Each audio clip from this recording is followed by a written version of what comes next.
Digital agro multicrop seed treatment machine. अब ये जो मशीन है इसमें क्या हो रहा था कि कुछ चीज़ें ऐसी हैं जिनमें ही किसानों को कुछ समस्याएं आ रही थी। अब जो समस्याएं आ रही थी उनका कुछ निदान हमने निकाला है। तो क्या है कि आपको भी उसी प्रकार से करना है, तो इसके बारे में हम आपको थोड़ा सा डिटेल में दिखा देते हैं। सबसे पहला कारण और सबसे मेन चीज़ ये थी कि हमारा जो बॉक्स था पहले कुछ इस तरीके से था और उसमें जो नली थी थोड़ी सी इस टाइप की लंबी नली लगी हुई थी। अब इसका मेन कारण ये था कि क्या होता था कि जो दवाई आपका जो सीड है पहले कोटेड हो जाता था, ट्रीटेड हो जाता था, उसके बाद फिर जो दवाई बच जाती थी उसके लिए क्या है कि इस डब्बे को आप इस तरीके से निकाल के और उसको खाली कर लेते थे।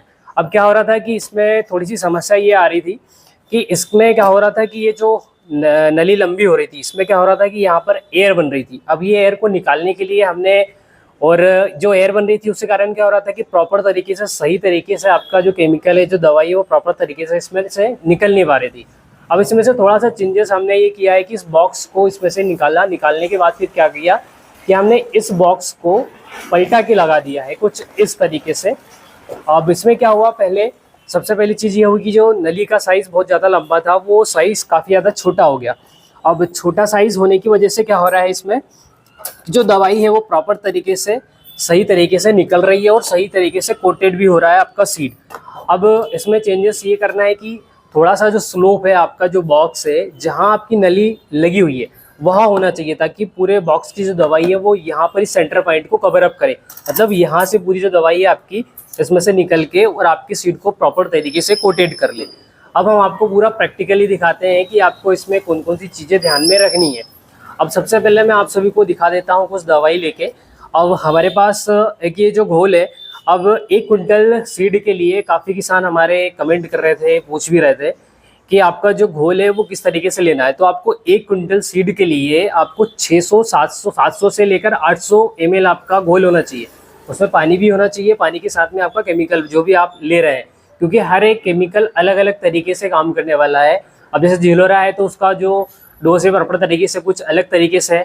उसके साथ में अगर कुछ नए नए केमिकल मॉलिक्यूल आने लगे हैं जिसमें कि 3 4 केमिकल आ रहे हैं तो उसमें इंसेक्टिसाइड और फंगिसाइड सारी चीज़ें हैं, तो उसके लिए जो आपका घोल है वो प्रॉपर तरीके से अलग अलग होना चाहिए। अब इसमें आपको मिक्स करना है, इसमें पानी की मात्रा और घोल की मात्रा आपको टोटल मार के 700 से 800 ml रखनी है। अब उसके बाद फिर जैसे आपका एक बॉक्स में ऐसा घोल बन जाएगा, घोल बनने के बाद आपको इस प्रकार से कोई भी छोटी बड़ी छन्नी लेना है और छन्नी में क्या है कि आपको इस तरीके से, पहले मैं बॉल थोड़ा सा बंद कर देता हूँ, अब ये बाल बंद कर दिया है। अब इसमें क्या है कि आपको इस तरीके से छानना है, आपका जो भी केमिकल रहेगा छन्नी में इस तरीके से आपको छानना है और छान के आप इस तरीके से डाल देंगे। अब डालने के बाद फिर क्या है कि आपको प्रॉपर तरीके से आपका जो बाल है इसकी धार आपको एक तरीके से देखना है, थोड़ा सा आप पास से दिखाएं। अब क्या है कि आपकी जो धार रहेगी, मतलब जो केमिकल है वो किस तरीके से आना चाहिए, उसके लिए क्या है कि वैसे हमने नंबरिंग देकर रखी है, लेकिन नंबरिंग का ऐसा है कि हर एक मशीन का नंबर अलग अलग तरीके से काम करेगा। प्रॉपर तरीके से हर एक मशीन में अगर जैसे 5 है, 6 है, 4 है, तो मेजर तरीके से 4 से लेकर 6 के बीच में ही ये वाल रहता है। लेकिन क्या है कि आपको विशेष रूप से ध्यान में रखना है कि आपको इसका जो बाल है किस तरीके से इसकी धार रखना है।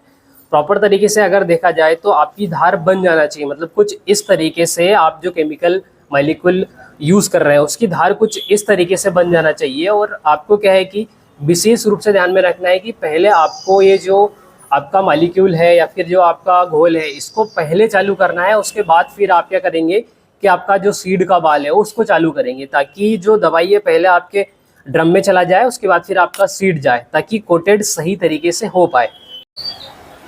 सबसे मेन चीज़ ये है कि आपकी जो मल्टीक्रॉप सीड ट्रीटमेंट जो मशीन दी गई है उसमें मेन चीज़ ये है कि ये चेन लगी हुई है। अब ये जो चेन है इसका मेन काम ये है कि आपका जो स्लोप देकर रखा है रोटर में, ये उसको विशेष रूप से ध्यान में रख के बनाई गई है। मतलब आपकी जैसे आप गेहूं की कोटिंग कर रहे हैं या फिर सोयाबीन की कोटिंग कर रहे हैं, चने की कोटिंग कर रहे हैं, तो हर एक फसल के लिए रोटर का स्लोप अलग अलग तरीके से बनाया जाता है।